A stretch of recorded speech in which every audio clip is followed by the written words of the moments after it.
तवाइफ वो हस्ती है कि जिसका नाम भी जुबान पर लाना मुहज्जब मुआशरों में बुरा समझा जाता है। कायनात के हर इंसान ने एक औरत से जन्म लिया। वो माँ, बहन, बेटी, बहू, बीवी, हर रिश्ते में काबिले इज्जत है, काबिले एहतराम है, लेकिन तवाइफ के रूप में गाली है, एक गलीज गाली। इज्जतदार मुआशरे के मुंह पर बदनुमा दाग है, शराफत की दुश्मन और आबरू की बैरी है। ये सब बातें हम तवाइफ के बारे में कहा करते हैं। बरसगीर पाक व हिंद में बसने वाली तवाइफों की कहानी सदियों पुरानी है। अगर आप इन तवाइफों की जिंदगी के बारे में जानना चाहते हैं, इनके दुख, दर्द और कर्ब देखना चाहते हैं, तो सच के सफर में मेरे साथ रहिएगा।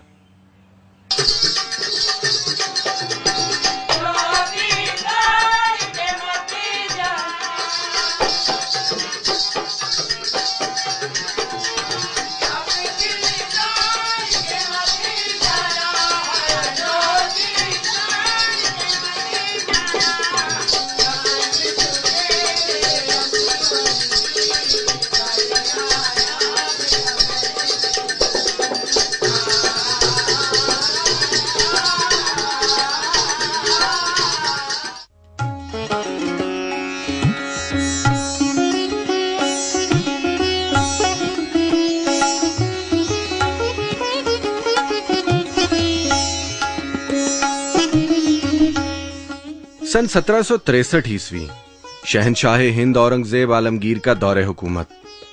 बादशाही मस्जिद लाहौर का संगे बुनियाद रखा जाता है और मुल्हिका रिहायशी इलाके को शाही मोहल्ले का नाम दिया जाता है।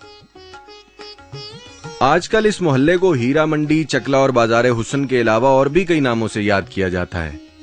शाही मोहल्ले को हीरा मंडी महाराजा रंजीत सिंह के वजीर ध्यान सिंह के फर्जंद श्री हीरा सिंह के नाम से मंसूब किया गया। ये बाजार बरसगीर की मशहूर तवाइफ नगरियों में चौथे नंबर पर है। पहला कलकत्ता, दूसरा बंबई, तीसरा बेंगलोर और चौथा बड़ा चकला बाजार हुसन लाहौर है। जद्दी पुश्ती खानदानी तवाइफें इन ऊंचे मकानों में बमा अहलो अयाल बरसों से आबाद हैं। इन्हीं में से एक साइमा भी है। ये कहना मुझे बहुत फख्र महसूस होता है कि हम कंजर हैं। मेरी जिंदगी की खास बात है अम्मी, जिनको देख के मुझे इस चीज का शौक हुआ कि मैं ये काम करूं।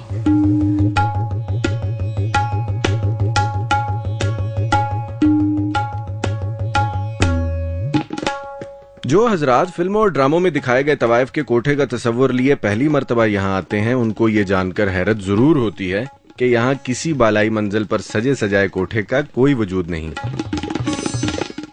बल्कि तवाइफें मुख्तसिर सी जगह पर दो मिरासियों की संगत में मुजरे करती हैं। इस दफ्तर को टाइम कमरा कहा जाता है। कमरे में गाहक के दाखिल होते ही खिड़कियां दरवाजे बंद। आगे क्या होगा मुलाहिजा कीजिए। इनसे मिलिए। ये हैं रशीदा बाई, इनका नाम राहीला है, और ये हैं नबीला। ये दोनों रशीदा बाई की बेटियां हैं और मुजरा इनका वसीला रिस्क।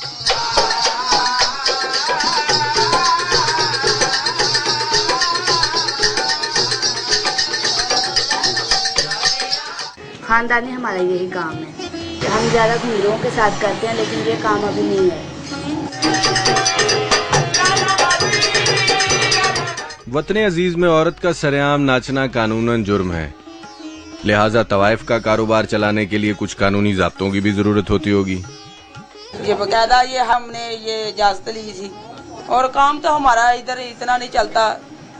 जो लोग शरीफ औरतें हैं वो बाहर से ही आती हैं और बाहर से ही अपने काम निकाल कर चली जाती हैं। हम तो ऐसे बैठे रहते हैं। वो रिपोर्ट करवानी पड़ती है ना, पुलिस वाले को बताकर हम जाते हैं। किसी भी काम का आगाज करने के कुछ आदाब हुआ करते हैं। मुजरा करने से पहले खानदानी तवाइफ अपने बुजुर्गों की रीत निभाना हरगिज नहीं भूलती। इस फील्ड से आने से पहले हम दुआ करते हैं और बोलते हैं ये कलंदर पाक हमारी रोजी में बरकत डालना। ये हमारी लड़कियां हैं, इनको ज्यादा आगे करना, इनकी इज्जत में बरकत डालना।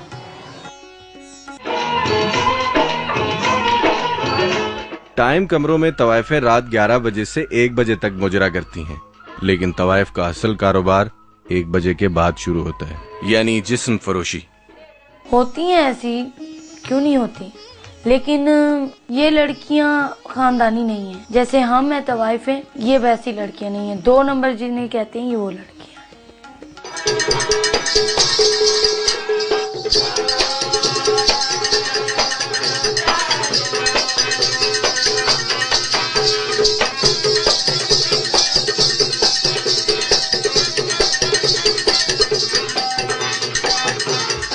किसी गैर मर्द को अदाएं और अपना नाच दिखाकर रोजी कमाना मुहज्जब मुआशरों में बुरा तस्वुर किया जाता है। इस बात का एहसास इस सीनियर तवाइफ को भी है। ये हम तो बोलते हैं कोई हम ये अच्छे लोग आए और ये शादियां करके बैठाएं, हम इज्जत की रोटी खाएं, रिज़्क हमको मिले, वो नहीं मिलता। हम इसे अपनी मजबूरी के लिए अभी तो बैठे हैं बस।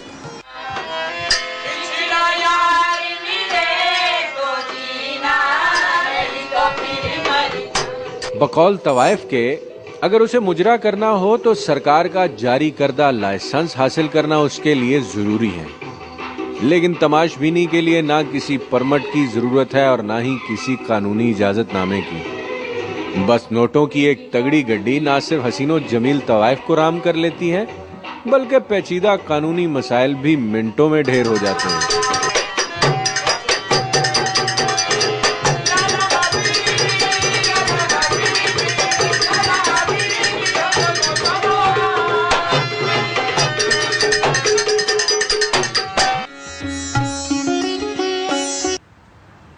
₹63 लीटर पेट्रोल जिस जमाने में खरीदा और बेचा जाए, उस दौर में नाचती हुई तवाइफ पर नोटों की 2-4 सेहतमंद गड्डियां फेंक देना कोई मामूली मार्का नहीं है। इसके लिए जेब का जरूरत से ज्यादा वज़नी होना बहुत जरूरी है। दूसरी तरफ यह बात भी सच है कि अगर मेहनत से कमाई हुई एक पाई भी लुट जाए तो इंसान तड़प उठता है। कहीं ऐसा तो नहीं कि बाजार हुस्न में नाचती हुई तवाइफों पर निछावर की जाने वाली दौलत करप्शन की पैदावार है। दूसरी तरफ यह बात भी गौरतलब है कि हुकूमत पाकिस्तान के जारी करता करेंसी नोटों पर बाबाए कौम की तस्वीर मौजूद है। गुलाम कौम को आज़ादी की सुनहरी राह दिखाने वाले कायद की तस्वीर वाले नोट को नाचती हुई तवाइफ के कदमों पर निछावर करना कौमी वकार की तजलील करने के मुतरादिफ है। अगर आप बाजार हुस्न में दफन कई राज जानना चाहते हैं तो सच के सफर में मेरे साथ रहिएगा।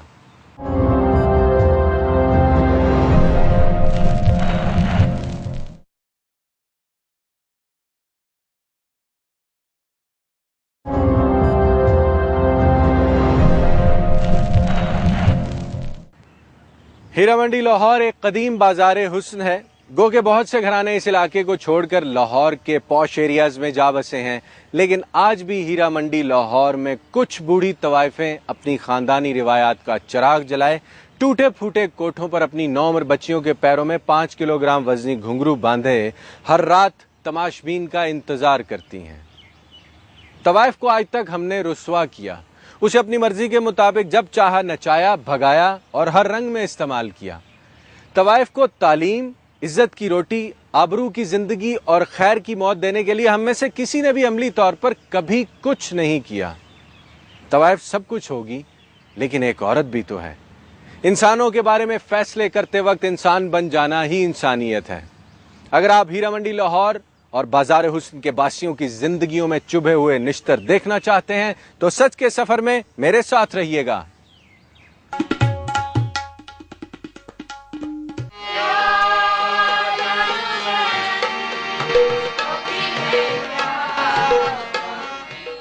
तवाइफ ज़ादियों की तालीम और तरबियत का खास ख्याल रखा जाता है।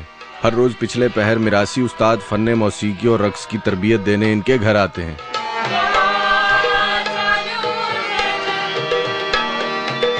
इस घराने में पैदा होने वाला हर बच्चा पैदाइश के वक्त कान में दी जाने वाली अजान के पस मंजर में घुंघरुओं की झनकार भी सुनता है।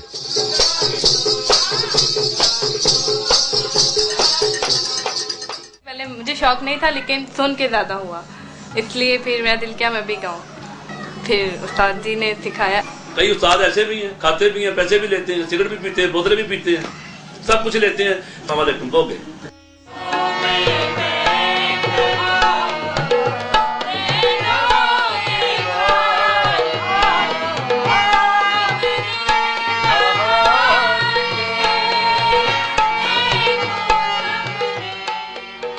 दौरे हाजिर में औरत का आला तालीम याफ्ता होना एक कौमी जरूरत है, लेकिन इस हकीकत से बेनियाज ये नौउम्र तवाइफें अपना सुनहरी मुस्तकबिल इन तबले सरंगियों और मिरासियों में ढूंढ रही हैं कि हम आगे क्या करेंगे। वो तो उन्हीं के हाथ है, वो जो कहेंगे हम वही करेंगे।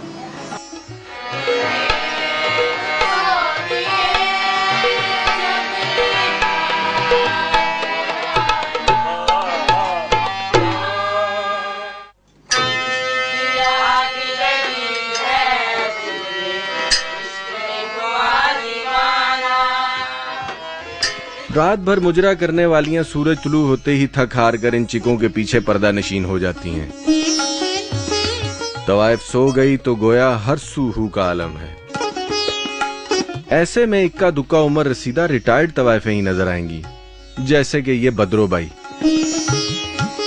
बुजुर्ग साल हो गए 80-85 साल शुरू से यार जमाना तो बहुत अच्छा से। ये जो जमाना ये बहुत खराब बंदा है। तो यहाँ से हीरे बिकते थे, हीरे। अब ये जूते आ गए, जूते अब जूते हैं। कुछ अपने जिंदगी का बताइए, किस तरह के लोग आते थे? बड़े बड़े नवाब?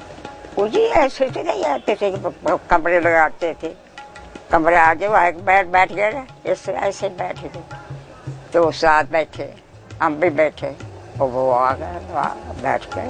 जो गाड़ा सारा है सब। बाज़ारे हुस्न लाहौर में बसने वाले खानदानों को तवाइफों में पाई जाने वाली खसूसियात की वजह से 3 घरानों में तकसीम किया जाता है: फनकार घराना, मुहाजिर घराना और पेशाकार। फनकार घराने की तवाइफें बगौल उनके अपने सिर्फ मुजरा करती हैं। अदब अदाब रख रखाव और निस्वानी हुस्न रखने की दावेदार ये बाइयां एक एक फंक्शन के लाखों रुपए वसूल करती हैं और हर मुजरे पर बड़े नखरे भी करती हैं। मुहाजिर घराना उन तवाइफों पर मुश्तमिल है जो गुर्बत और बेरोजगारी के हाथों मारे जाने के बाद शरीफ खानदानों को छोड़कर अपनी मर्जी से तवाइफों में आन मिले। मुजरे करने के अलावा तमाशबीन अय्याश मर्दों से जिस्मानी ताल्लुकात कायम करके उम्र भर उनसे नोट बटोरना भी इनके कारोबार का हिस्सा है। पेशाकार घराने की तवाइफें सिर्फ धंधा करती हैं, धंधे के सिवा कुछ नहीं करती। हीरा मंडी लाहौर में बसने वाली एक नायका की दुखों भरी दास्तान हाजिर है। अगर आप सच के सफर में मेरे साथ रहेंगे तो बहुत से हकायक आपको सुनने, देखने और जानने के लिए मिलेंगे। फैसलाबाद की रहने वालों, मेरा नाम रशाद परवीन है। घर से भागकर मैं दाता दरबार पर आई लाहौर। यहाँ से मुझे दरबार से एक औरत लेके हीरा मंडी में आई है, चेतना रोड पर। बेटा मुझे मिले, उन्होंने उस औरत ने मुझे उसके आगे बेच दिया था 50,000 में। उसने मेरे साथ शादी की, मेरे घर में बेटी पैदा हुई, फिर वो फौत हो गए। कैसे फौत हुए? गुर्दे फेल हो गए थे, शराब बहुत पीते थे। जब वो फौत हो गए फिर मैं इधर फंक्शन वगैरह करने लग पड़े बाजार में। इरशाद बाई किसी फिल्म या कहानी का अफसानवी किरदार नहीं, बल्कि एक चलती फिरती जिंदा औरत है और इंसान होने के नाते तमाम इंसानी हुकूक की हकदार भी है। लेकिन उसे ना सिर्फ मोहब्बत का झांसा देकर घर से भगाया गया, बल्कि जिनसी हवस का निशाना बनाने के बाद हीरा मंडी लाहौर में भेड़ बकरी की तरह बेच भी दिया गया। जुल्म सितम की ये दास्तान अभी जारी है। इधर 2 मरतबा मुझे पुलिस ने आते जाते पकड़ लिया रास्ते में, टीबी थाने में, और चौक में ले जाकर मारा पीटा। थानेदार ने मुझे शराब पी हुई थी, उन्होंने सिविल कपड़ों में थे, हमारे घर में आए, मैं कपड़े धो रही थी। मुझे कहने लगे कि हमारे साथ मकसद तामनकार। मैंने कहा नहीं, मैंने नहीं करना। उन्होंने मेरे साथ बदफेली की। फिर मैंने कहा मैं एसपी के पास जाऊंगी। उन्होंने मुझे मारा है, मारते मुझे ले गए, मैं जंगले को हाथ डाला है, उन्होंने डंडा मारा, ये मेरी हड्डी टूट गई थी। परवेज लाई ने मुझे आर्डर उनको किए थे कि इसका मुलाजा कराओ, इन्होंने मेरा मुलाजा नहीं कराया। मैं पार्टी जाकर पट्टी करवाई है, पट्टी करवा कर मुझे घर छोड़ दिए। कहता तुम सुकून के साथ बैठो, खर्चा लेना है तो बात करो। फिर मुझे जेल भेज दिया गया। फिर मैं जेल से आती हूँ, इसके पास मेरी बच्ची थी, मैंने बच्ची मांगी है। फिर इसने मेरा पर्चा किया, मुझे अंदर कर दी। इसने कहा रिट वापस ले लो, रिट वापस नहीं लोगे तो मैं तुम्हें पुलिस मुकाबले में मार दूंगा। अच्छा, थोड़ा सा बताइएगा किसने आप पे जुल्म किया और क्यों किया?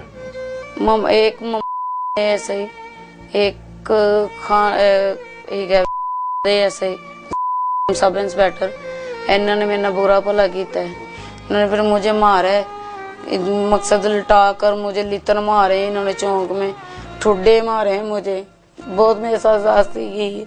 फिर मैं अदालतों में जाती थी, उधर मुझे पकड़ लेते थे। 4 पर्चे दी। मेरी माँ गरीब है, वो रोती है। मेरी बेटी का जब आज तक नहीं पता मुझे चला है।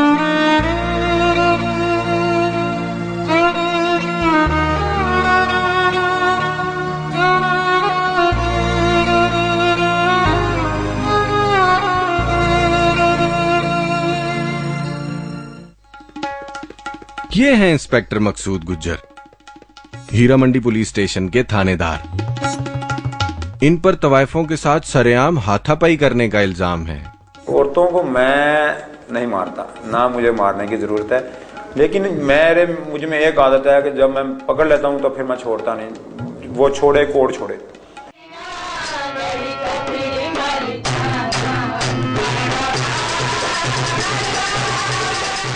तवाइफें आम तौर पर सिर्फ मुजरा करने का दावा करती हैं, लेकिन हीरा मंडी लाहौर की टिब्बी गली ब्रॉथल्स यानी जिस्म फरोशों का बड़ा ठिकाना है। यहाँ रोज जिस्म फरोशी होती है, रोज धंधा होता है, लेकिन पुलिस सिर्फ इत्तला मिलने पर ही छापा मारती है। लेकिन अगर मुझे कोई इंफॉर्मेशन आ जाए कि जी वहाँ पर कोई ऐसा काम हो रहा, तो मैं तो फिर कानून के मुताबिक कार्रवाई करता हूँ। तो उसमें यह था कि ये सिर्फ नाच गाना करती थी, और अगर किसी के साथ कोई तलब करती थी ये जिस्म फरोशी वगैरह का, तो वो बड़े हाई लेवल से मुराद किसी सनतकार या किसी बड़े मिल ऑनर से इन्होंने कोई अपना तलक रखा, तो वो उनसे महाना लेती थी। वो 1-2 मर्दों तक महदूद रहती थी। बकौल इंसाफ के अगर पुलिस को जिस्म फरोशी की इत्तला मिल भी जाए तो भी छापा मारना कोई आसान काम नहीं है। मसलन हम किसी को जिस्म फरोशी में पकड़ते हैं और उसके खिलाफ ये इसी कानून के तहत मुकदमा दर्ज करते हैं, फिर तो उसको सजा होती है। उसमें हमारी कानूनी पेचीदगी ये है, एक तो हम डायरेक्ट घर नहीं जा सकते, किसी के घर रेड नहीं कर सकते जितनी देर तक हम वारंट ना लें। तो अगर इजाज़त लेने के लिए जाएं तो हमें तो 2-3 दिन इजाज़त ही नहीं मिलती। इंस्पेक्टर मकसूद गुज्जर का बयान जारी है। इसमें किस कदर सच्चाई है इसका फैसला तो कोई मुहतसिब ही करेगा, लेकिन कहा जाता है कि बाजारे हुस्न लाहौर के थाने का इंचार्ज शहर भर के पुलिस वालों में मुअज्जज समझा जाता है, और ये भी आम तासुर है कि ऊपर वालों को भारी रिश्वत और हर तरह की ताबेदारी करने वाले अफसर को ही इस थाने की थानेदारी नसीब होती है। सर ऐसा मैं सोचता हूँ किसी भी थाने में ढेर सारी रकम देने का जो तस्वर है वो सिर्फ ख्याली पुलाव तक महदूद है। ये मैं अब 13 माह मुझे हो गए हैं, तो इस हवाले से तो मुझे तो फिर बड़ी कसीर रकम देना पड़ती होगी कि यहाँ तैनात रहने के लिए, लेकिन ऐसा नहीं है। ये जो थाना है ये तमाम पाकिस्तान से अलहदा है, इसमें तमाम से हटकर है। जराइम तो हर थाने में है, लेकिन इस थाने में आकर एक तो इंसान चाहे तो बड़ी से बड़ी नेकी और बड़ी से बड़ी बुराई में जा सकता है। तवाइफ ना तो गरीब है ना कमजोर, वो अपने फन और जिस्म की कमाई से अपना खानदान पालती है, दलाल को खिलाती है, और पुलिस को भत्ता देना तो हरगिज नहीं भूलती। इसीलिए इरशाद भाई को पुलिस अफसरान की मंथली रेट लिस्ट जुबानी याद है। सफाई का 200 है, थानेदार का 500, सब इंस्पेक्टर का 1000, इस तरह से मंथली दी जाती है। अगर तवाइफ के पास मुजरा करने के लिए सरकार का जारी करदा लाइसेंस मौजूद है तो फिर वो पुलिस को भत्ता काहेगा देती है? ना तो मैंने कहा था कि इनका लाइसेंस चेक किया है, और ना ही मुझे आज तक पता चला कि किसी के पास कोई लाइसेंस है। ये 2 घंटे की इनको परमिशन है जो साल से चलती आ रही है। उसमें इनका एक होता है कि वो इन्होंने लाइसेंस लिया है या वो गवर्नमेंट को टैक्स पे करते हैं या कोई ऐसी कोई बात नहीं है। घर से भागी हुई और प्यार में धोखा खाई हुई कई लड़कियां दलालों और बूढ़ी तवाइफों के हत्थे चढ़ जाती हैं। एक आम तासुर तो यही है, लेकिन जब इंस्पेक्टर मकसूद गुज्जर से पूछा तो वो बोले, दरबारों पर या स्टेशन लारी अड्डा इन जगहों पर होती हैं, और वहाँ पर इनके करिंदे जो होते हैं वो मौजूद होते हैं, वो फिर रहे होते हैं, और इनको पता होता है कि जो घर से लड़की भागेगी वो यहीं पर आएगी, और वो उनको वहाँ से पिक कर लेते हैं कि अपना अच्छा दिखाकर आप हमारी बहन हैं, तो आप हम आए, आपको घर तोहफत देते हैं, ये करते हैं, वो करते हैं। वो इनके चक्कर में आ जाती हैं। वो ले आते हैं इनको, 1-2 दिन अपने साथ रखा, उसको बड़ा अच्छा खाना खिलाया, कपड़े पहनाए। उसके बाद फिर 1-2 दिन के बाद उसको दरिंदों जैसा सलूक करके उसको इस काम की तरफ राग़िब करते हैं। वो फिर सारी ज़िंदगी यहीं पे रह जाती हैं और वो मरकर ही उनकी जान छूटती है। रोमान परवर दास्तानों और गैर मेयारी जिनसी लिटरेचर के ज़ेरे असर घर से आशना के साथ फरार हो जाने वाली दुशीज़ा का मुकद्दर मौत है या फिर तवाइफ का कोठा। बेवफा सनम के हाथों मोहब्बत में धोखा खा जाने के बाद तवाइफ के कोठे की जीनत बन आज भी एक हकीकत है। लड़कियों को आला तालीम दिलवाकर आज़ाद ख्याल बना देना ही तालीम का जेवर नहीं, बल्कि उनकी अच्छी तरबियत और उन्हें अच्छे बुरे में तमीज़ सिखाना ही इल्म है। घर से फरार हो जाने वाली लड़की एक तरफ तो अपने लिए जिल्लत आमेज जिंदगी का इंतखाब करती ही है, दूसरी तरफ उसकी लव मैरिज हंसते बसते खानदान को भी उजाड़ कर रख देती है। बेरावरवी के इस अंधे कुएं में गिरने से पहले ही नौजवान लड़के और लड़कियों को थाम लेना होगा, वरना इरशाद बाई और इस जैसी लाखों घर से भागी हुई लड़कियों की जिंदगियां मामूली वाकयात बनकर रह जाएंगी। अगर आप तवाइफों की जिंदगी के मजीद रोग देखना, सुनना और जानना चाहते हैं तो सच के सफर में मेरे साथ रहिएगा।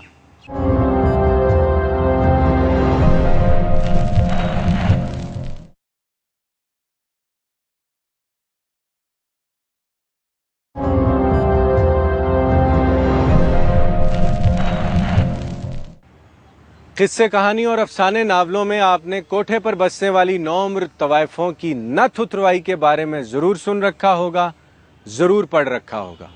कई ड्रामों और फिल्मों में नायिका का जवान लड़की किसी अय्याश सेठ को एक रात के लिए बेच देने वाला दिल खराश मंजर भी यकीनन आपको इस वक्त याद आ गया होगा। एक आम तासुर है कि ये सब किस्से कहानियां हैं और असल जिंदगी में कोठों पर ऐसा जुल्म सितम शाज़ो नाज़िर ही होता है। लेकिन औरत का हमारे यहाँ जिनसी इस्तेसाल मुआशरे की हर दीवार के साए में हो रहा है, ये एक हकीकत है। अगर आप पहली रात और फिर हर रात लुटने वालियों के जख्म देखना चाहते हैं, उनके चेहरों पर जमाने की तहरीरें पढ़ना चाहते हैं, तो सच के सफर में मेरे साथ रहिएगा।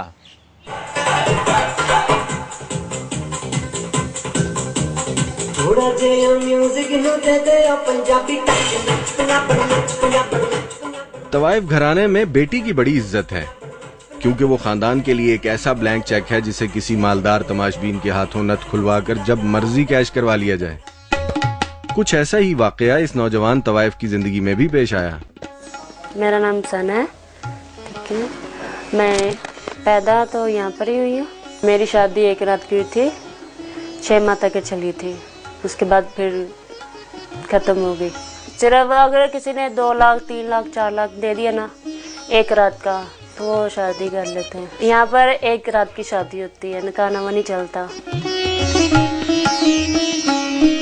6 माह तक बगैर निकाह के एक नामहरम मर्द के साथ जिस्मानी ताल्लुकात रखने वाली ये सांवली सिलोनी हसीना इस बात से कतई बेखबर है कि ये एतराफ इसे हुदूद आर्डिनेंस केस के तहत अदालत के कटहरे में भी खड़ा कर सकता है। इसकी जिंदगी ज्यादा अहम है, आपकी या आपके घर वालों की? घर वालों की। इस नौजवान तवाइफ और इस जैसी हजारों सितम जरीफ लड़कियों को हीरा मंडी में बसने वाले वालिदैन क्या कहते हैं, जरा मुलाहिजा कीजिएगा। यहाँ जो वालिदैन होते हैं कभी जबरदस्ती भी करते हैं? कभी करते हैं, किसी के पास जाओ, रात गुजारो, ये करो वो करो। तो तय ये हुआ कि कंवारी लड़की के साथ पहली दफा पैसे लेकर सोहबत करवाना नथ खुलवाई है। इस सारी डील में एक तजर्बाकार दलाल की भी जरूरत पड़ती होगी। तो फिर इनसे मिलिए। ये हैं तनवीर उर्फ विकी, उम्र 30 साल, पेशे के एतबार से तवाइफों के दलाल हैं। इनके सीने में तवाइफों के बड़े राज दफन हैं। इनकी नथ खुलाई होती 15 साल 16 साल 14 साल की उम्र में। एक नथ इधर 20-25 मरतबा खुलती है, फिर भी उसको बोलते हैं ये नथल है। जो लोग तवाइफ की कुर्बत पाने की कीमत अदा करते हैं, वो दलाल से उसके माल के बारे में मुकम्मल तफ्तीश भी करते हैं। ये पूछते हैं कि उसकी वेस्ट कितनी, उसकी कितनी है, उसने कितनी मरतबा काम किया, पहले गलत काम किया है या नहीं किया, ये बताओ हमें, छोटी सबसे छोटी बच्ची आपकी, उसका क्या रेट है, कितने पैसे लेते हो? नथ खुलवाई से पहले तवाइफजादी की रखवाली बाजरे की उस फसल की तरह की जाती है जिसे मासूम परिंदों के हाथों भी उजड़ जाने का खतरा हो। लेकिन पहली रात की मुंह मांगी कीमत अदा करने वाले तमाशबीन की अमानत में खयानत फिर भी हो जाती है। बात बनी हुई कौन सी नथ है, ऐसे ही बोलते लोगों को लूट जो रहे हैं, लाख दे रहा है, कोई 2 लाख दे रहा है, कोई 5 लाख दे रहा है, ऐसे लोग आते हैं ये नथ खोलने के लिए। औरत के जिस्म की कमाई खाना समाजी और कानूनी तौर पर घिनौना जुर्म है और दलाल एक काबिले नफरत मखलूक। इस बात का विकी को भी बखूबी इल्म है। कुछ लोग ऐसे आते हैं जो हमें इधर दलाल कहते हो, इधर आओ बात सुनो, तो हमें अच्छा नहीं लगता यार, लेकिन वो हमारी मजबूरी होती है, हम इधर काम करते ना। ज़मीर यही कहता था गलत काम पे लगाऊं, लोग अच्छा नहीं समझते, मैं कौन सा काम कर रहा हूँ, ये बगैरती पे लगाऊं, मेरी ये कोई ज़िंदगी नहीं है। और कल को मैं अपने घर में जाऊंगा तो घर वाले क्या मुझे बोलेंगे। मैं सोचता हूँ कि अल्लाह के पास जब जाऊंगा, जब मरूंगा, उधर क्या बोलूंगा, या अल्लाह के मैं ये काम करता रहूँ, दुनिया को धोखा देता रहूँ, मुझे तो कब्र में जगह भी नहीं मिलेगी।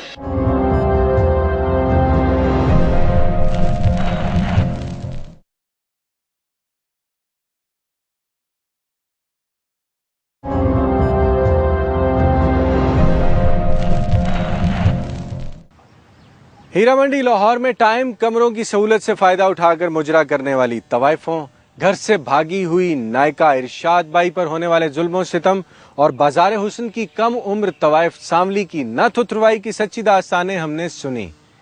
गुर्बत और बेरोजगारी औरत के जिनसी इस्तेहसाल की 2 बड़ी वजूहात हैं। पाकिस्तान में तकरीबन 34 लाख औरतें जिस्म फरोशी करने पर मजबूर हैं और वजह सिर्फ और सिर्फ अपना और अपने अहले खाना के पेट का दोज़ख भरना है। बहुत से खानदान तो जिस्म फरोशी को मुस्तकिल बुनियादों पर बाकायदा पेशा बनाए हुए हैं और तवाइफ कल्चर का हिस्सा ना होने के बावजूद एक मखसूस तबका अपनी बेटियों की इज्जत फरोख्त करने में कोई यार महसूस नहीं करता और ये सब गुर्बत और अफलास का शाखसाना है। कुछ ऐसा ही वाकया सायरा को पेश आया जो कि गुजरात की रिहायशी है। गुर्बत का आसेब हवा की इस बेटी को कैसे चाट रहा है। अगर आप सच सुनना, देखना और जानना चाहते हैं तो सच के सफर में मेरे साथ रहिएगा। जब आपकी शादी हुई आपकी उम्र कितनी थी और आपके मियाँ की उम्र कितनी थी? मेरी उम्र उस वक्त 12 साल की थी, मेरे मियाँ की उम्र थी 45 साल की थी। तो 12 साल की बच्ची तो नाबालिग होती? जब नाबालिग की तो मेरी शादी हुई थी, निकाह करके भेज दिया था। फिर उसके बाद मैं अपनी नंद के पास रही थी। तो मियाँ का सलूक कैसा था आपके साथ? शुरू से ही ऐसे बदमिजाज आदमी है, बिल्कुल किसी से मुखलिस तौर पे, किसी से इखलाक तौर पे बात नहीं करता। वो नहीं करता।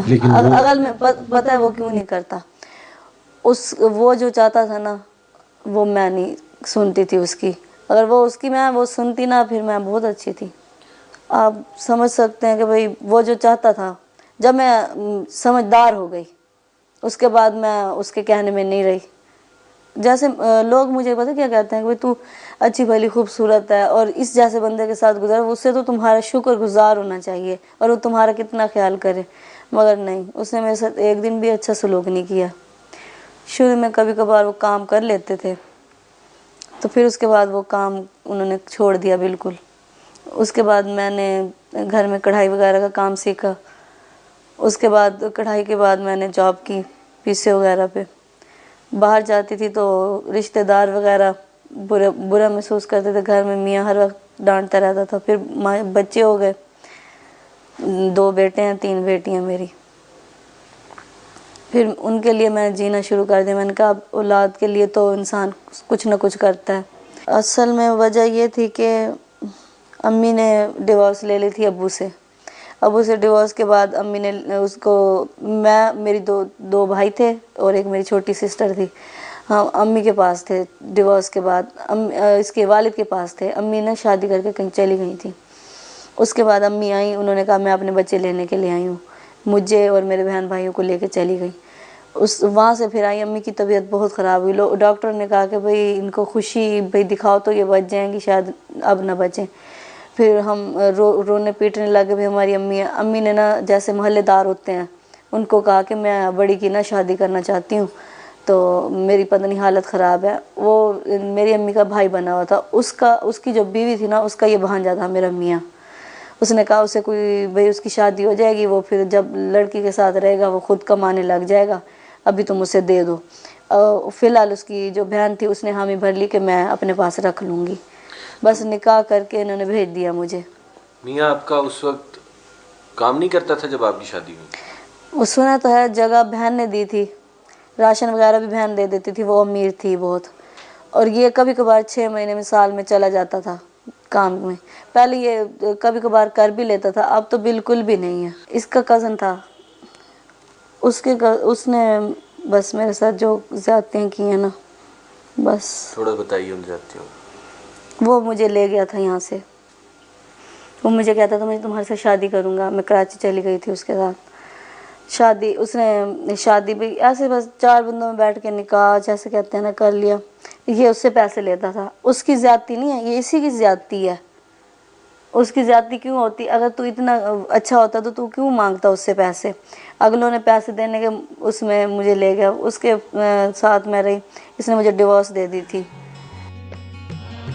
सायरा की एक बड़ी उम्र के शख्स के साथ जबरदस्ती की शादी ने उसे भटका दिया और वो तवाइफ ना होते हुए भी तवाइफाना जिंदगी गुजारने का सोच रही है। 1200 में मकान का किराया है, फिर बच्चों ने खाना वगैरह भी तो खाना है। मेरा मियाँ तो कभी कभार 6 महीने में साल में एक दफ़ा काम कर लेता है, तो अब मैं औरत ज़ात होकर क्या करूँ? वो ये कहता था कि मैं जैसे मैं तुम्हें कहूँ तुम वो करो। इसकी बहनें और वो करप्ट हैं, समझ आइए। तो मैंने कहा मैं तुम्हारे रिश्तेदारों से मिलना ही नहीं चाहती और तुम हो ही ऐसे लोग। फिर इसी वजह से मैं उन सबकी नज़रों में बुरी थी। मैं चाहना तो यही वो उसकी बहनें वगैरह करप्ट हैं, अगर मैं उनके साथ चली जाती और इसकी खाला के या इसके कहने में आ जाती फिर मैं बहुत अच्छी थी। गुर्बत और एहसास महरूमी की लानत ने सायरा के मर्द से गैरत का जाम छीनकर बेगैरती का कूजा थमा दिया और आज वो अपनी माँ के गलत फैसलों पर हसरत की तस्वीर बनी बैठी है। वालिदैन से कोई दुख की बात करती तो वालिदैन कहते कि बेटा तुम्हारा नसीब है, तो मैं भी नसीब समझ के जीती रही। उसके बाद मैंने अपने बच्चों के लिए, बेटियों के लिए सोचा कि मैं इनको लिए कुछ ना कुछ करूं। जॉब के लिए जाओ तो बाहर के माशरे में दुनिया भी नहीं जीने देती, बाहर के मर्द भी ऐसे ही हैं, पता नहीं क्या समझते हैं। वो ये कहते हैं पता नहीं ये किस तरह की है निकले, उनको क्या पता कि हमारी क्या मजबूरी है। मेरी सोच एक सी है, मैं ये सोचती हूँ कि घर में कोई अच्छा नहीं है ना बाहर भी कोई अच्छा नहीं है। हम तो मजबूरी के लिए निकलते हैं ना, हम तो अपने घर को सोच के जाते हैं कि भाई जाएंगे 4 पैसे भी लेके बच्चों के लिए, मगर लोग जो बाहर के लोग हैं वैशी दरिंदे जैसे कहते हैं ना, वो ही हैं।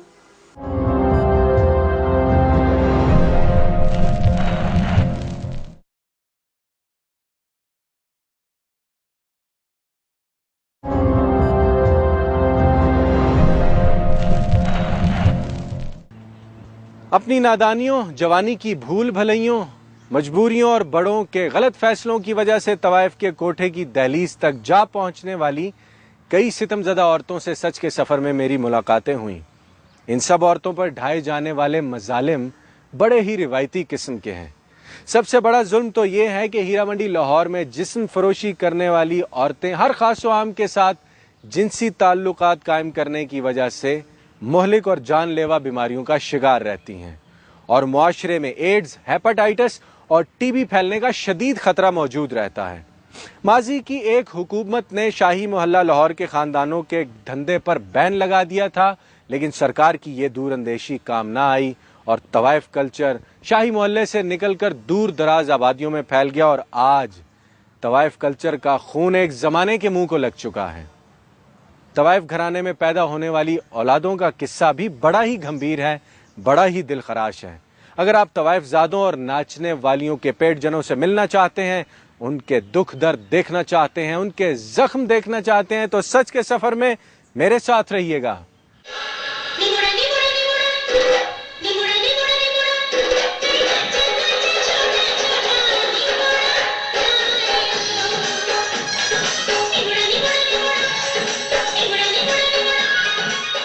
हीरा मंडी में रहने वाली तवाइफें बच्चे भी जनती हैं, लेकिन नाजायज। ये बच्चे आमतौर पर किन लोगों के होते हैं, ये एक सवाल है।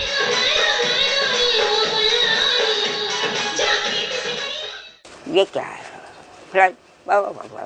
बाल भी अपने वाले क्या ये हमारे नहीं है तो थोड़ा अपना मुंह देखा के वो चेहरा जो अब मेरी पैदा जब मेरा कर मेरा एक बाल है जब मेरी व्यक्ति हो तो शरीफ आदमी करा पा 1100 हो जर बाल सादा नहीं हो फिर दुनिया में खड़ा तकड़ा तेरा है तेरी। ये है इकबाल हुसैन, एक आर्टिस्ट, एक नफीस इंसान, नेशनल कॉलेज ऑफ आर्ट्स के साबका लेक्चरर। इनकी कहानी इन्हीं की जुबानी सुनिए। जी मैं इधर ही इसी घर में पैदा हुआ था। रोज हर्ट रहता था। 27 years I was disturbed living life over there. People, लोग स्टूडेंट्स जो थे they were stopping them कि इस टीचर से बात नहीं करनी, इसके पास नहीं जाना because he comes from that area.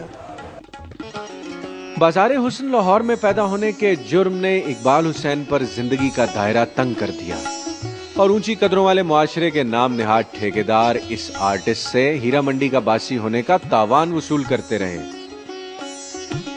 जो हेड ऑफ डिपार्टमेंट थे जिस वक्त के, जिनको कख नहीं पता था आर्ट का, even the principles and all that, वो क्लास नहीं देनी। मेरी 2-3 दफ़ा नुमाइशें बाहर निकाल दी आर्ट्स काउंसिल से। ज़ियार जी में मुझे पुलिस बुला ली, मैंने फुटपाथ पे शो किया उधर। I worked very hard for that, I worked very hard. Now the same painting जो मेरी पुलिस ने बाहर निकाल दी थी, वो वही तस्वीरें सदबीज लंदन में ऑक्शन हुई जाके। आई रिमेंबर, मुझे बड़ा दुख होता, अभी तो बिल्कुल it's been deteriorated. The lot of classical singers जो जहाँ से पैदा हुए, गाने वाले, बड़े बड़े फनकार पैदा, नाम नहीं लेना चाहता, might be very embarrassing situation, आपको भी पता है। और जो जिन्होंने फिल्म इंडस्ट्री सारी संभाली, actors, actresses and all that. एक तवाइफ के यहाँ पैदा होने वाले बच्चे ने अपनी जिंदगी को बावजूद बेहिसाब तानों के किस तरह संभाला, ये भी एक दास्तान है।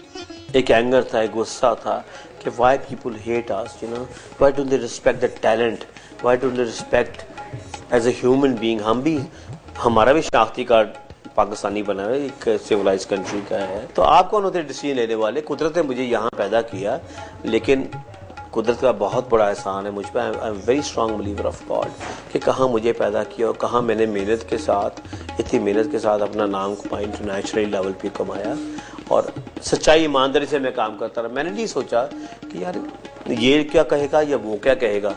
As you know we don't have fathers, ठीक है। जब इंटरव्यू देने जाते हैं जी, बाप क्या करता है, सबसे पहले तो ये बात है जी, लेकिन उनको ये नहीं पता कि कुरान शरीफ में है कि माँ के नाम से पुकारे जाएंगे। आपको भी मालूम है, ठीक है। बाप को बाप है ही नहीं।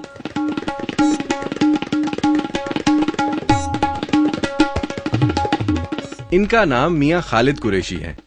तवाइफों और इनकी औलादों के बारे में इनकी मालूमात बहुत वसी हैं। तवाइफों के बेटे डॉक्टर हैं, MBBS।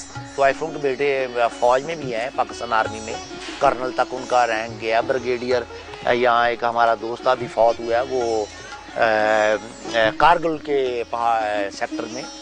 तो वकील लॉयर बहुत है यहाँ आपको आर्टिस्ट, पेंटर बहुत मिलेंगे, लॉयर मिलेंगे, डॉक्टर मिलेंगे, इंजीनियर मिलेंगे। यहाँ के रहने वाले लोग जो हैं, ये जो तवाइफे हैं, ये सबसे पहले अपनी औलाद को तालीम दिलाते हैं। इनका सबसे पहले मकसद होता है हमारा बच्चा जो है वो लाहौर के सबसे बड़े स्कूल में तालीम हासिल करे, बड़ा आदमी बने। बेटियां भी पढ़ती हैं, बेटी में, मगर उसने आना बिजनेस में अपने में। मियां खालिद कुरैशी का ये रवां तबसरा सुनने के बाद जहन में ये सवाल जरूर उठता है कि ये बेबाक शख्स आखिर है कौन। मैं खुद तो आइफ का बेटा हूँ, मैं खुद नाचने वाली का बेटा हूँ, मैं तो पॉलिटिशियन भी हूँ। मैंने 2 मरतबा के मुकाबले में आजाद उम्मीदवार की हैसियत से इलेक्शन लड़ा और अब भी मैं तैयार हूँ। मियां खालिद कुरैशी और इकबाल हुसैन बेशक हीरा मंडी लाहौर में पैदा हुए, लेकिन ये हजरात एक तवाइफ के वतन से अपनी पैदाइश को सानेहा नहीं, महज एक वाकया समझते हैं। इन्होंने उम्र भर एक नाचने वाली औरत को अपनी वालदा माजदा के रूप में देखा। हमारे जैसे मुआशरे में रहकर खुद को तवाइफ का बच्चा मानते हुए जमाने से खुद को मनवाना यकीनन बड़ी जुर्रत और हौसले का काम है। आला तालीम याफ्ता और रोशन ख्याल ये दोनों हजरात पढ़े लिखे होने की वजह से किसी किस्म की नफ्सियाती उलझन और दिमागी खलल का शिकार हरगिज नहीं है। तवाइफ कल्चर क्या है, तवाइफों के बड़े कौन होते हैं और अपनी बेटियों से वो लोग धंधा क्यों करवाते हैं। अगर आप कोठे पर बैठी हुई औरतों के जख्म देखना चाहते हैं, उनके चेहरों पर जमाने की आवारा तहरीरें पढ़ना चाहते हैं, तो सच के सफर में मेरे साथ रहिएगा। हम एक ऐसे मुआशरे के रिहायशी हैं जहां जराइम पर पर्दा डालना शराफत समझा जाता है। हम एक ऐसे गिरोह का हिस्सा हैं जो सब कुछ करके भी कुछ नहीं मानता। एक जमाने से लेकर आज तक बरे-सगीर पाक व हिंद के बिगड़े अमीरजादे, झूठे नवाब और नौ दौलतियों की एक खास जमात तवाइफ के कोठे पर जाना अपनी शान समझते हैं और नाचती हुई औरत पर दीवानावार पैसे लुटाना बाइसे फख्र समझते हैं। और इनमें से बहुत से हजरात तो सुहानी रातों के इख्तिताम पर अपनी औलादें भी तवाइफ की झोली में छोड़ आते हैं, जो बेटा पैदा होने पर दलाल और बेटी पैदा होने पर तवाइफ बन जाती है। और अक्सर शरीफजादे तो तवाइफों के वतन से होने वाली अपनी औलाद को उम्र भर तस्लीम भी नहीं करते। सच के सफर में पाकिस्तान के चकलों और कोठों पर पड़े हुए अच्छे खानदानों के कई चश्मो चिराग मुझे मिले। आइए अब आपको भी बिन बाप के चंद ऐसे बच्चों से मिलवाते हैं जिन्हें अपने अब्बा हुजूर से बहुत कुछ कहना है।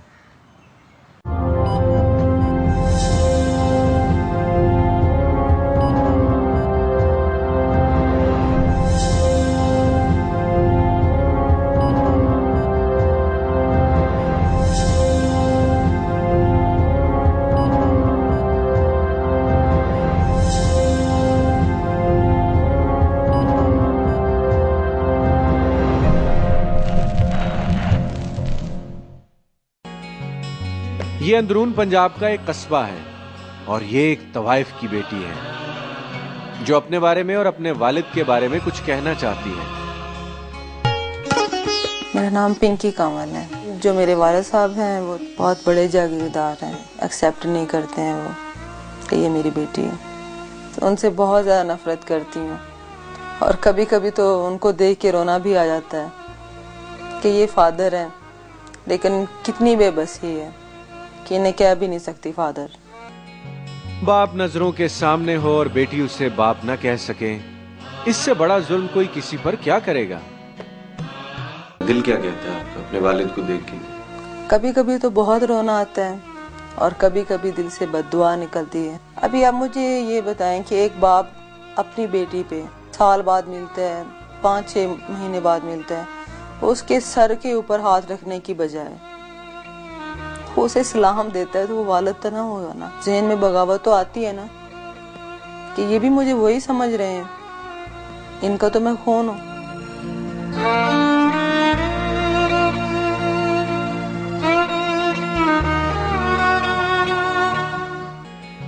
पिंकी ने बताया कि तवाइफ की जिंदगी में आने वाला मर्द किसी चोर दरवाजे से दाखिल नहीं होता, बल्कि यहाँ जो कुछ भी होता है सरेआम होता है।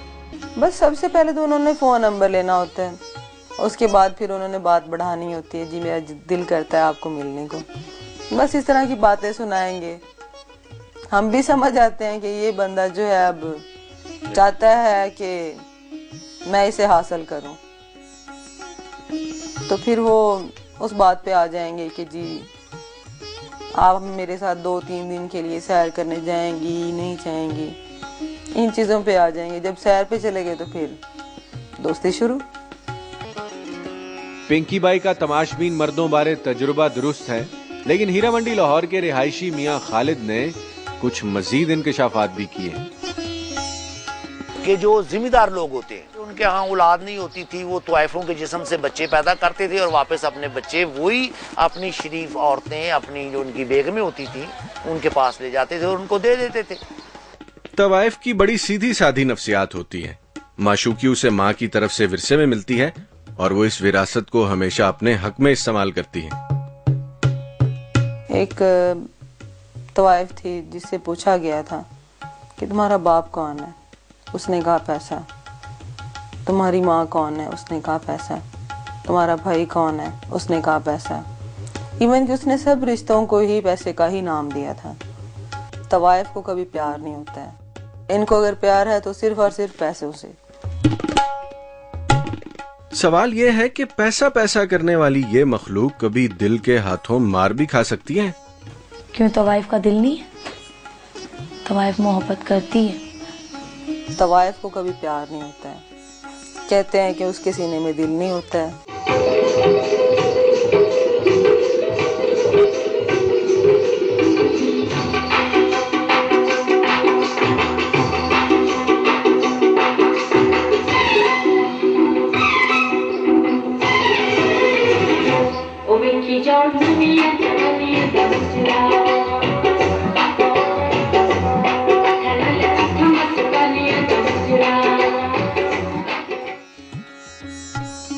एक रात की कीमत अदा करने वाले कुछ मर्द तवाइफ से उम्र भर के लिए उसका हाथ भी मांग लेते हैं, उसे ब्याह भी लेते हैं।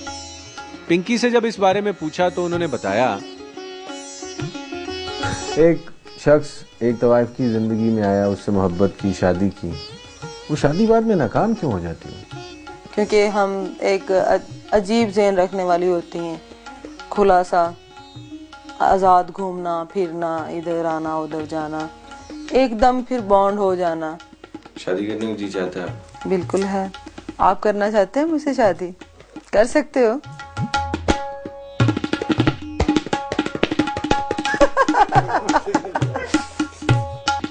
कोठे पर बैठी हुई एक जागीरदार की इस नाजायज औलाद के अपने अय्याश बाप से शिकवे शिकायत तो शायद कयामत तक खत्म नहीं होंगे। इसी दौरान आप मोहब्बत की एक और निशानी से मिल लीजिए।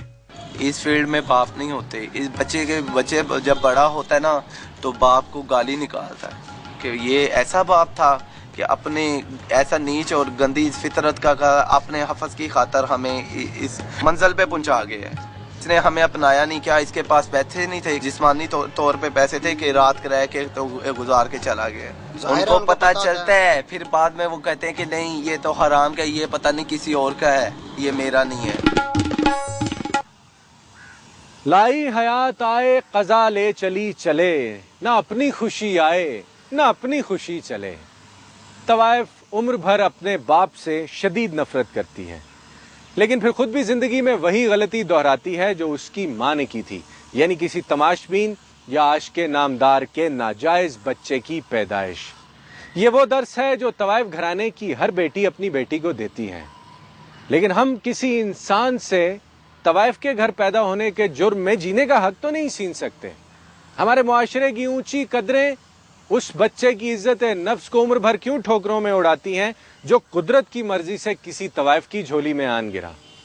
इस दकियानूसी सोच और मुनाफिकाना रवैये को नोच कर अपने ज़हनों से निकाल फेंकना होगा, वरना रोशन ख्याली का जो ख्वाब आपने देख रखा है वो टूट जाएगा। अगर आप कोठे पे रहने वालियों के दुख दर्द देखना और जमाने की आवारा तहरीरें उनके चेहरों पर पढ़ना चाहते हैं तो सच के सफर में मेरे साथ रहिएगा।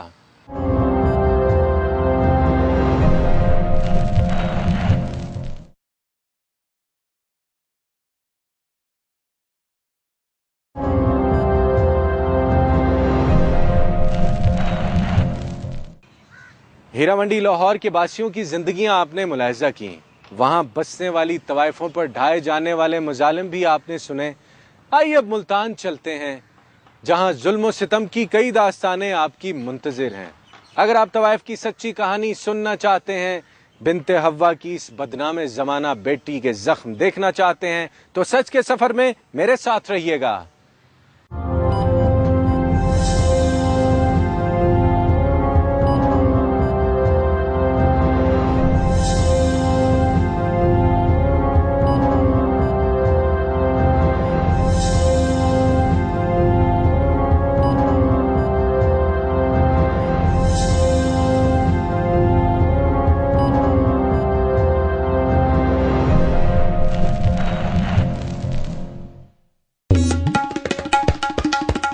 ये है तारीखी शहर मुल्तान, औलियाए कराम की सरजमीन। चिकनी मिट्टी वाले इस शहर की तवाइफें बहुत मशहूर हैं। शहर के ऐन वस्त में कदीम बाजार हुसनाबाद है, जिसे इलाकाई जुबान में चकला कहा जाता है। अंदाजन 500 के करीब कंजर खानदान पुश्तों से इस चकले में जी रहे हैं। सरकार ने गो के मुल्तानी तवाइफों को टाइम कमरे की सहूलत से महरूम कर रखा है, लेकिन फिर भी तवाइफों का धंधा यहाँ खूब चलता है। इनसे मिलिए, ये हैं उस्ताद शौकत, मुल्तान की कंजर बिरादरी के सरबराह। अपने खानदानी पस मंजर पर ये साहब खूब रोशनी डालते हैं। यहाँ काफ़ी लोग आकर आबाद हुए हैं। फनकार यहाँ के नहीं हैं, जो भी आए हैं बाहर से आए हैं। फन अपनाया है, दुनिया को दिखाया है, जिससे अपनी कौम को पहले इन्होंने के जरिए रोशनास कराया। कौम नहीं थी, किसी को पता लोग कौन है कौन नहीं, क्योंकि ये लोग जो आते थे ना, जो भी अच्छे लोग थे, अक्सर रात की तारीखी में आते थे। ये दिन को कभी नहीं आए। गाना सुनना, गज़लें सुनना, ज़्यादा से ज़्यादा हो गया तो उन्होंने अपने महल सराय में बुला लिया। उनसे जाने के बाद यहाँ जवाल ही जवाल शुरू हो गया। तवाइफ को ब्याहना आसान है, बसाना बहुत मुश्किल है, और जिन्हें फिर भी ये रिश्ता मकसूद हो, उन्हें बड़े पापड़ बेलना पड़ते हैं। हमारे घर में जितने नौकर होते हैं ये भी शुरफा हैं। आशिक बनकर आए और नौकर बन गए, कई यहीं आकर मर गए, जिनको कफन दफन भी हमने खुद किए। उन्होंने आज तक हमें पीछे बताया ही नहीं कि हम पीछे के कौन हैं, लेकिन हमारे पास आने के बाद वो अपना पीछे भूल के आते हैं, जो यहाँ आकर हमारे पास मुसलसल रहते हैं। यहाँ हर चीज़ आम आम होती है, रंगीनी होती है, अयाशी होती है, किसी चीज़ पे पाबंदी नहीं होती। एक तहजीब के अलावा, एक तामीज़ के अलावा, एक ताज़ीम के अलावा यहाँ हर चीज़ में पाबंदी है।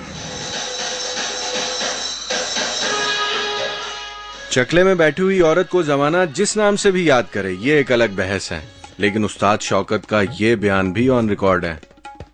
जो हर चीज़ हमें मैसर इसी घराने से हुई है, हम उसे बुरा क्यों कहेंगे? हमारी रोजी है, हम हर घराने में हैं और हर घराना हमसे मुंसलिक है।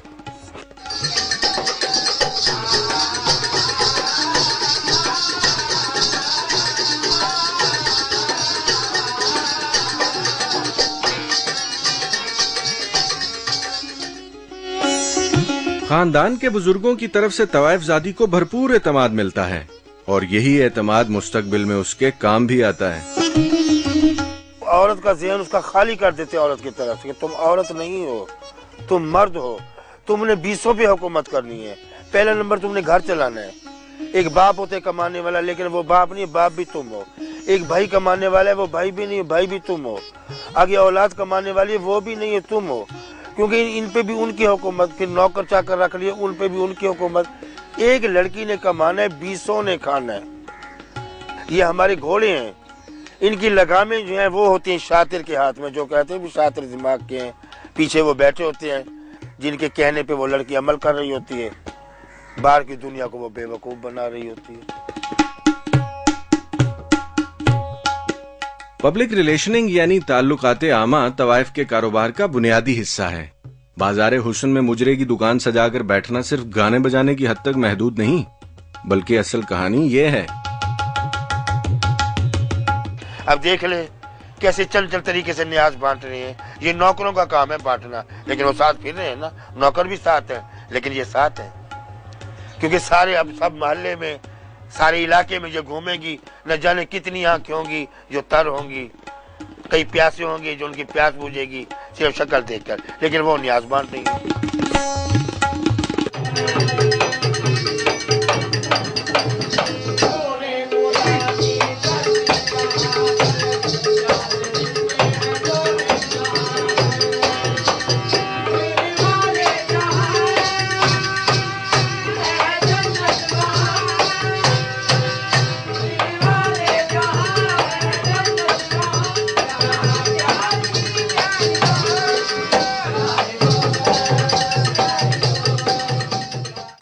बरे सगीर पाक हिंद पर काबिज होने वाले माजी के कई हुक्मरान शराब और शबाब के रसिया थे।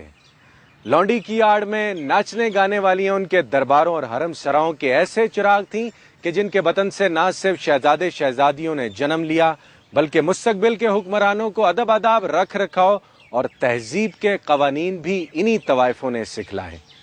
मशहूर मुगल फरमारवा जलालुद्दीन मोहम्मद अकबर और उसके लाडले बेटे नूरुद्दीन मोहम्मद जहांगीर शहजादा सलीम उर्फ शेखू के दरमियान होने वाली एक जंग की असल वजह भी दरबार में नाचने वाली एक रक्कासा अनारकली थी। तारीख गवाह है कि जिन ईवानों में नाचने गाने वालियां आम हो जाएं, उनका नाम तारीख के सुनहरी पन्नों पर काले हरूफ में लिखा जाता है।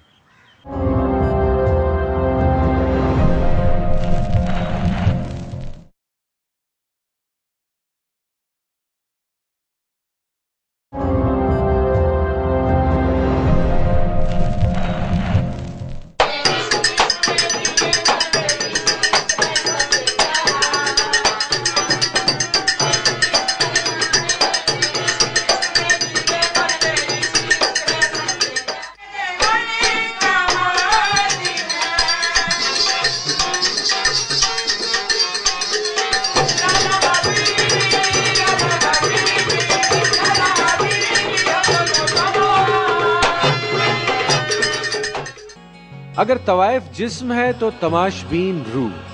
तमाशबीन बनने के लिए किन औसाफ की जरूरत पड़ती है, बता रहे हैं आजम खान।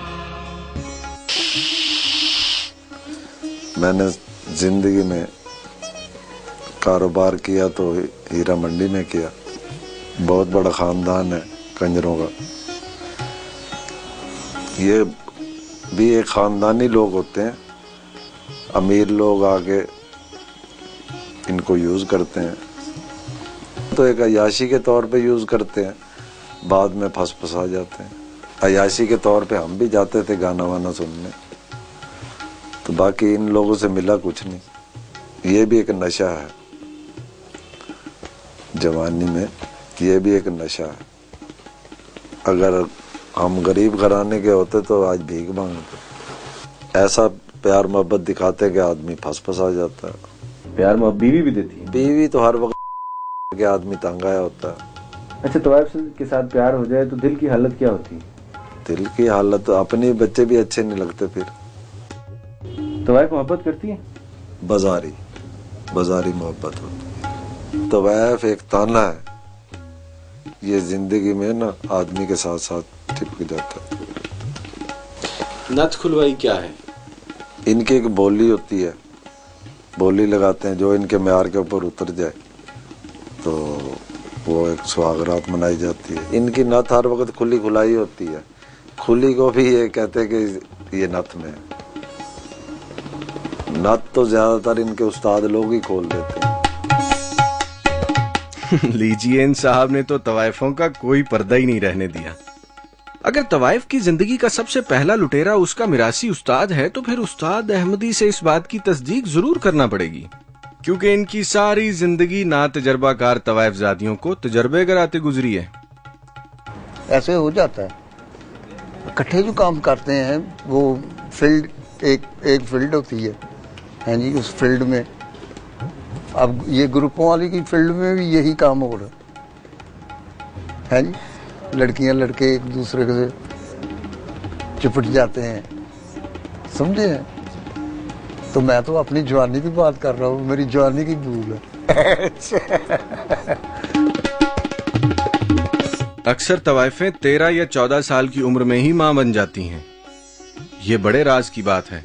जो तवाइफें और कंजरियां होती हैं ना, इनकी छोटी उम्र में ऐसे बच्चे हो जाते हैं कि ये भाग जाती हैं, किसी के साथ प्यार ना हो। इनकी माएँ ना ऐसे करती हैं कि इनको छोटी उम्र में ही बंदे लोग और इनके साथ वो होता है और बच्चे हो जाते हैं छोटी उम्र में। ये भाग ना सके, किसी के साथ प्यार ना कर सके। नहीं तो रोज़ी का ये तो इनका वसीला होता है कि ये हमारी रोज़ी। और कोई बच्ची हो जाती है, उसमें कोई बच्चा हो जाता है, ये उनकी रोज़ी की फिर आस लग जाती है और वो कहीं भाग के जा नहीं सकती। फने मौसीकी और रक्स की आड़ में तरबियत याफ्ता तवाइफें उम्र भर तमाशबीन मर्दों को टिका के लूटती हैं। बड़ी बड़ी तिजोरियां ये औरतें दिनों में खाली करवा लेती हैं। इसीलिए तवाइफ के हाथों कंगाल होने वाला मर्द इसकी बेवफाई में धोखा खाने के बाद अक्सर औकात इन पर जिस्मानी तशद्दुद करने से भी गुरेज नहीं करता। जिस्म के आज़ा काट लेना, चेहरे पर तेजाब फेंक देना इनके यहाँ बड़े मामूली वाकयात हैं। और ऐसे तशद्दुद के वाकयात के बाद अगर तो तवाइफ बाअसर और बारसूख हो तो पर्चा कट जाता है, वरना फाइल थाने के किसी अंधेरे गोशे में हमेशा के लिए दब जाती है। एक औरत पर तशद्दुद की दास्तान मुल्तान की तवाइफ आलिया नक्कटी हाजिर है। अगर आप हवा की इस बदनामे जमाना बेटी यानी तवाइफ के साथ होने वाले जुल्म सितम की दास्तान सुनना, देखना और जानना चाहते हैं तो सच के सफर में मेरे साथ रहिएगा। वो मैं शूटिंग करके शाहनूर स्टूडियो से ही ना ऐसे बाहर आ रही थी तो उन लोगों ने मुझे उठा लिया, उठा के ले गए। मुझे बहुत मारा उन्होंने, इतना मारा कि मेरे पूरे जिस्म जो था ना छाननी हो गया। और बाद में उन्होंने उस तरह निकाला, मुझे यहाँ पे मारने लगे। मैंने जो हाथ किया वो मेरे इधर लग गए। ये बूढ़ी तवाइफ जो कहानी सुनाती है, इसके नाक का कट उसकी गवाही नहीं देता। ये फैसला देखने वाली आंख पे छोड़ा कि ये कटा हुआ नाक इत्तफाकिया लगे हुए उस्तरे का शाखसाना है या फिर बाई जी की किसी बेवफाई के इनाम का सिला। उस वक्त भी आप कह सकते थे कि ठीक है, तू एक तो ऐफ है, ये 5-10 लाख रुपया ले और हमारी बेटी दे दे। उस वक्त तो आपने पैसों को प्यारा किया, मुझे तो नहीं किया। अब 1 साल हुआ मेरी बेटी को गए हुए, ज़ेबा नवाब को। अब उसके फ़ोन पे फ़ोन आ रहे हैं मेरे पास और मेरे बहन भाइयों के पास। खुदा के वास्ते अम्मी से माफ़ी ले दो। नामवर तवाइफें बड़े बड़े जिम्मेदारों, सनतकारों और सियासतदानों के साथ मंसूब रहती हैं। बाज आर्जी और कुछ मुस्तकिल शादियां भी कर लेती हैं। ये सारा किस्सा अपनी जगह, लेकिन तवाइफ को अपने हरम की जीनत बनाने वाला जिंदगी भर मसहरी के फूल नहीं, कांटे चुनता है। मेरी ज़ेबा ने पहला प्ले किया था एक बार मुस्कुरा दो, उसके इश्तिहार लगे ना पूरे मुल्तान में, तो इसकी फुफ्फो, इसके चाचू, इसका दादा सब मेरे पास 50 गाड़ियाँ लेके आ गए। ये तुमने क्या किया, हमारे मुंह पे ये कर रही है, कालक लगा रही है, तू हमें बदनाम कर रही है। अब मैं बोलने लगी, मेरी बेटी ने कहा अम्मी जी चुप हो जाओ, तो कहीं हमारी पोती या हमारी बेटी तवाइफ ना बन जाए। उस वक़्त आप कहाँ थे? अब मैं तवाइफ की बेटी हूँ, हमारा ख़ानदानी पेश है, मैं किस बेटी नहीं हूँ। मेरी माँ एक तवाइफ थी, मेरी नानी एक तवाइफ थी और मैं भी तवाइफ हूँ। अगर आप तमाशबीन बन कर आए, बाप नहीं है आप एक शरीफ लोग हैं, आप भी मेरा गाना सुन सकते हैं। अपने चाचा को और बाप को कहा। अब मेरे इश्तिहार देख के आपको गैरत आ गई, मैं तो आपके घर के सामने मुजरा करके आऊँगी, जो आपने मेरा करना कर लें। और उसने किया, रोते हुए चले गए। ये इसके दादे अब्बू का घर था, तो इस घर में फंक्शन करके आई है वो। उन्होंने अंदर से कुंडियाँ दे ली और इतना रोई जिसका कोई हिसाब ही नहीं। तमाशबीन तवाइफ की जिंदगी में खुशबू के एक झोंके की तरह आता है। उसे मालो जर, मान सम्मान सब बख्शता है और फिर एक दिन कोर्ट के कॉलर में लगे हुए बासी फूल की तरह निकाल फेंकता है। उनके काम करने, बर्तन धोने, अपनी सास की नौकरी करनी, अपने ससुर की, अपने देवरों की, सबकी खिदमत करनी। और ये मेरी ज़ेबा जब पैदा हुई तो वो मेरे साथ ना, मेरी जो नंद थी वो शुरू हो गई। सऊदीया से वापस आई ना, तो वो कहने लगी, ले तुमने कंजरी को घर में रखा हुआ है, हमारे खानदान की बिस्ती है। कोठे पर बैठने वाली अपनी पेट जनी का भी लिहाज नहीं करती, जैसा कि आलिया ने अपनी बेटी ज़ेबा नवाब और उसके बच्चों के साथ किया।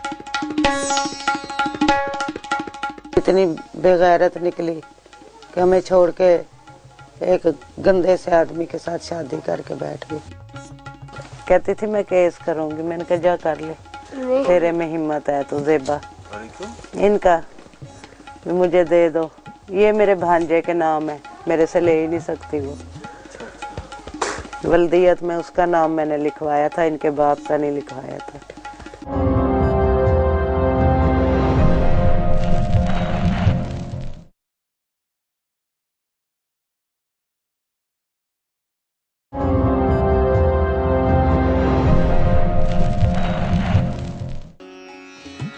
तवाइफ के कोठे पर पैदा होने वाली औलाद का कोई वाली वारिस नहीं होता, इसीलिए वल्दियत के खाने में किसी का भी नाम लिखवा दिया जाता है। किसी का नाम लिखवा देते हैं, जरूरी नहीं, कोई होता है ना जिसका नहीं भी होता, वो फिर अगर बच्चे का नाम देना चाहता है तो वो किसी का भी नाम लिखवा सकती है। इस बूढ़ी तवाइफ की शातिर नजरें अपनी 13 साला नवासी के बदन का रोज कई बार तवाफ करती हैं। वो फकत इसकी नथ की निगहबान है। कसम पुरसी के आलम में इस नौखेज कली का कंवारपन ही इसका आखिरी सहारा है। 2 आदमी आए, कहते हमने सोबिया नवाब का बहुत नाम सुना है, तो हमने इसका गाना सुनना है। मेरी बहन बनी कहती चलो सुना दो। वो मैंने एक गाना सुनवाया सोबिया का, उन्होंने ना 2500 रुपया हफ्ती दफा दिया। क्यों हमारा कारोबार ऐसा, हमें कोई भी 5-10 हज़ार रुपया दे के बाहर बुलवा सकते हैं फंक्शन पे, जो मर्जी हमारे साथ कर लें।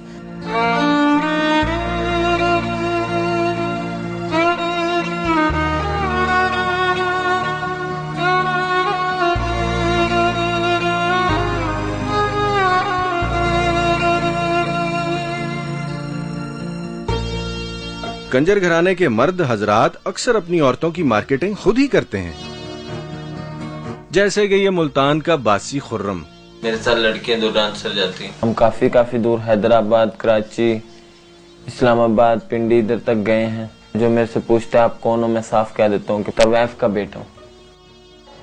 इंसान का नेचर वाइज गंदा है, इंसान ही मजबूर करता है हर बात करने को। कुछ इंसान ऐसे हैं कि अपनी बीवियों को निकाह करके इस फील्ड में डालते हैं और बाहर भेजते हैं ग्रुपों में, मतलब उनसे कमाई खाते हैं, वो भी करती हैं मजबूर होके।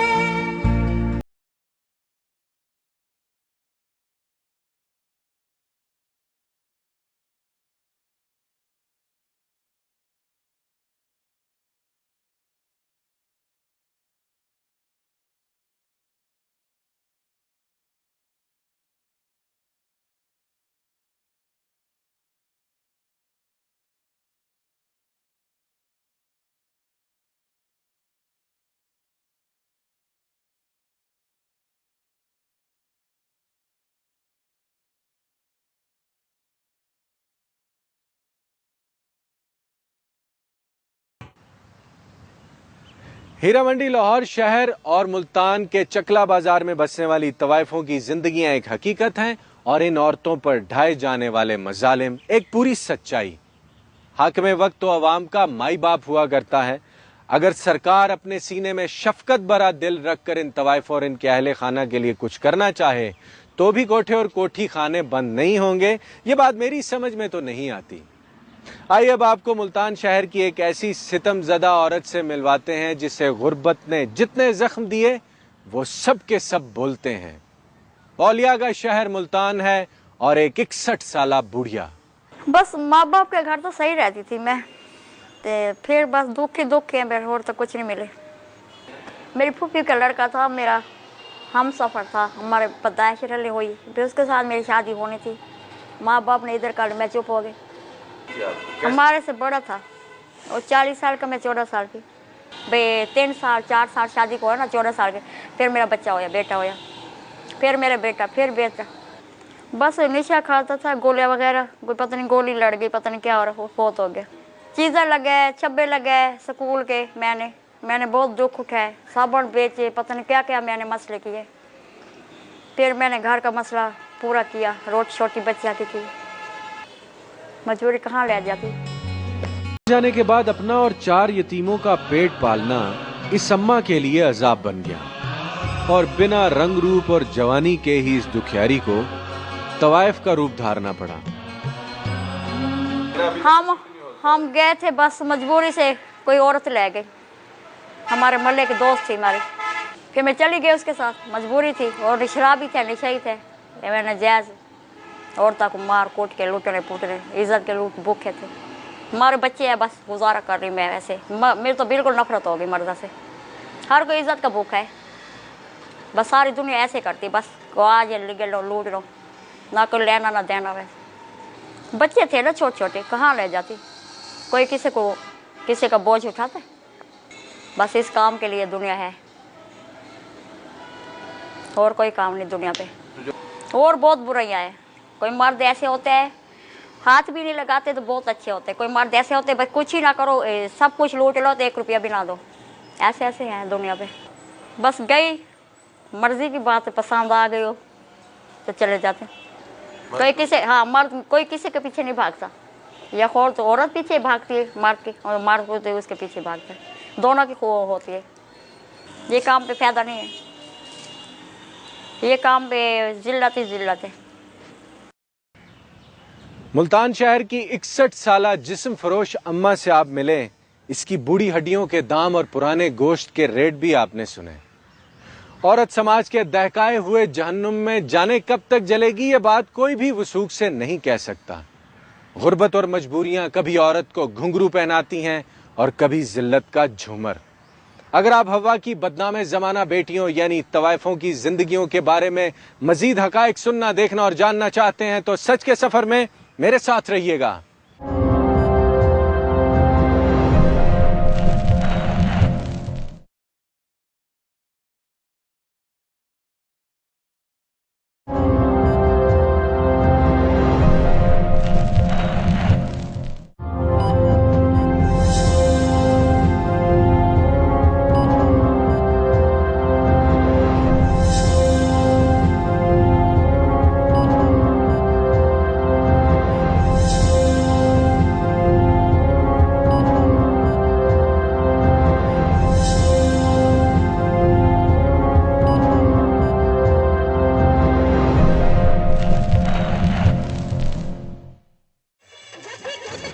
फंक्शन में तवाइफें सिर्फ मुजरा करने के लिए जाती हैं, लेकिन अक्सर औकात तमाशबीन हजरात नाच गाने के अलावा भी बहुत कुछ करना चाहते हैं।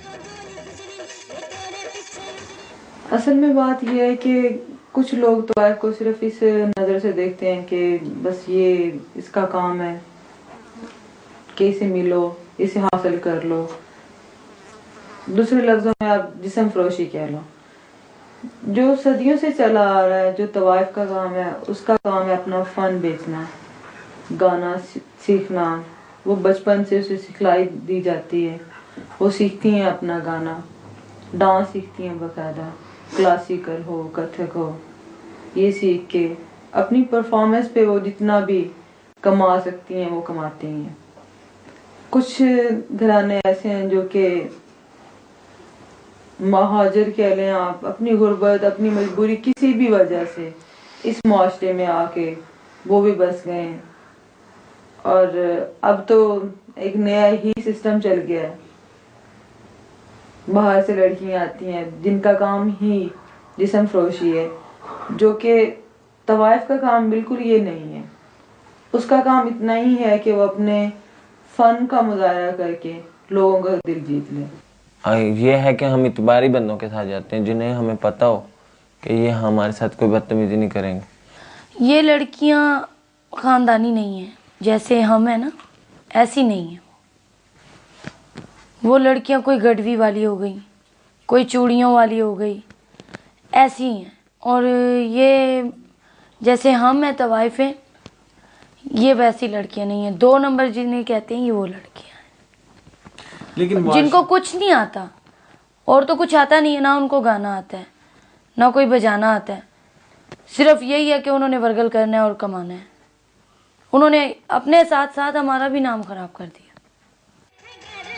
अक्सर तवाइफें जिस्म फरोशी के धंधे को पसंद नहीं करती और सिर्फ मुजरे की हद तक ही खुद को महदूद रखती हैं। इस सिलसिले में साइमा और पिंकी बाई ने मुझे बताया। अच्छा, फंक्शन बुक करने का तरीकाकार क्या होता है आमतौर पे? फंक्शन बुक करने का हमारे लोगों में अक्सर यही होता है कि हम पहले तो जिम्मेवारी लेते हैं। जिम्मेवारी मकसद के कोई उधर बदतमीजी ना हो, हमारा इतबारी आदमी हो, तो फिर हम जाते हैं। वैसे फंक्शन आ जाए तो हम नहीं जाते। तो वैसे फोन कर दे या? नहीं, हम नहीं जाते। उसका एक तरीकाकार होता है हमारा एक।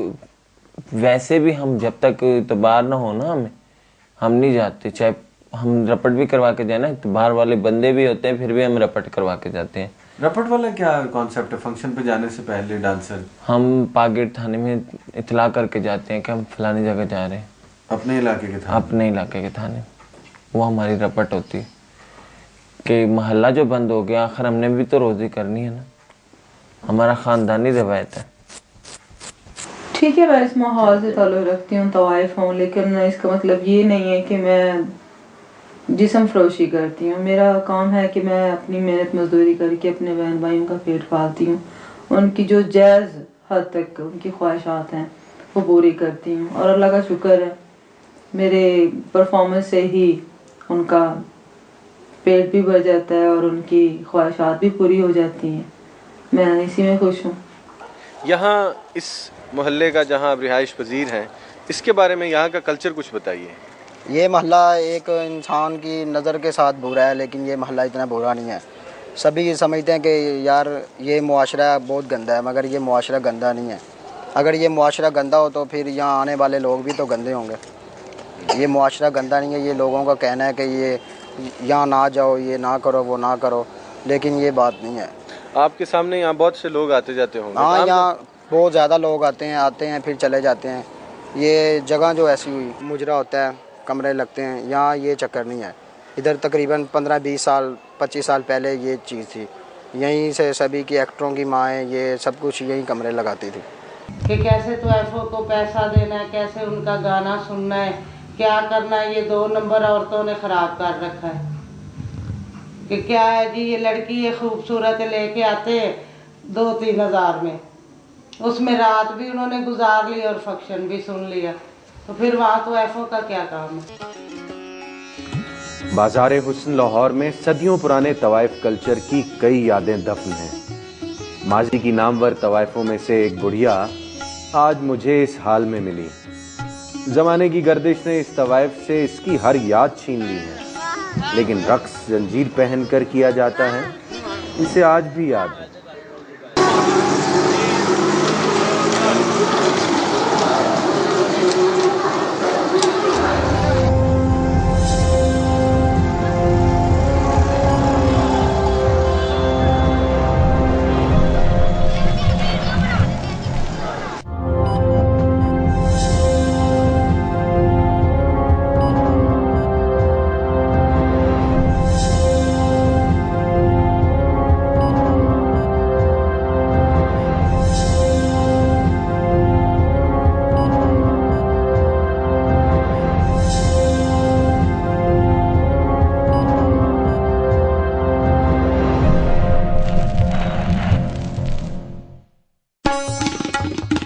कंजर घराने को न सिर्फ नामी गिरामी खानदानों के बच्चे जनने का शर्फ हासिल है, बल्कि ये लोग नवाबीन और शुरफा के बच्चों को शराफत सिखलाने के भी दावेदार हैं।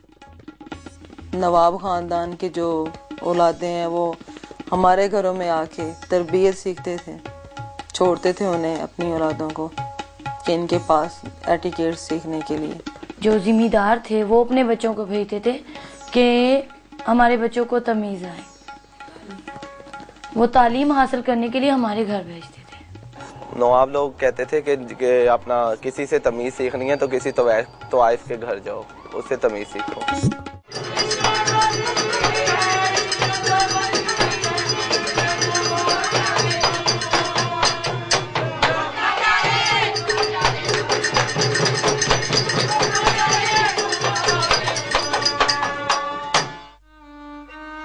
अगर कोई लड़की इस घर में पैदा होकर भी तवाइफ ना बनना चाहे और अपना घर बसाना चाहे तो बुजुर्गों के दिल पर क्या गुजरती है, आप भी सुन लीजिए। मैंने लड़की को इस तरीके से पाला कि क्या कोई तवाइफ में पालेंगे। फिर उसके लिए मैंने पैसा भी इकट्ठा किया, क्योंकि मुझे शौक था कि मैं इसे किसी न किसी काबिल बनाऊंगा। जब वो जवान हुई और मैंने एक दिन उससे पूछा बैठकर, मैं कहा बेटा ऐसे ऐसे जो हमारा कल्चर है, अगर हम मिल के अपनाना चाहें तो मैंने सब कुछ रखा हुआ है। उसने कहा अबू नहीं, मैं शादी करना चाहती हूँ। खुशी तो नहीं हुई, क्योंकि मेरा भी जी चाहता था मैं यहाँ रहूँ, मुस्तकिल रहूँ, मरते दम तक रहूँ। काम तो मैंने लड़की से लेना था ना, जब वही काम नहीं करेगी तो मैं कैसे उससे काम ले सकता हूँ। बाकी फिर भी मैं दुनिया वालों को कहूँगा कि ये फूल हैं, इन्हें खिला रहने दो, इन्हें मसलो मत। बहुत ही आपकी ख्वाहिश है, कॉलर में सजा सकते हैं, बालों में लगा सकते हैं, फूल फूल है, इसकी कदर करें। अब मैं जा रहा हूं तो अंदर से मैं टूटा हुआ हूं, क्योंकि नई दुनिया में जाऊंगा, मुझे कौन कबूल करेगा, एक नया जन्म होगा।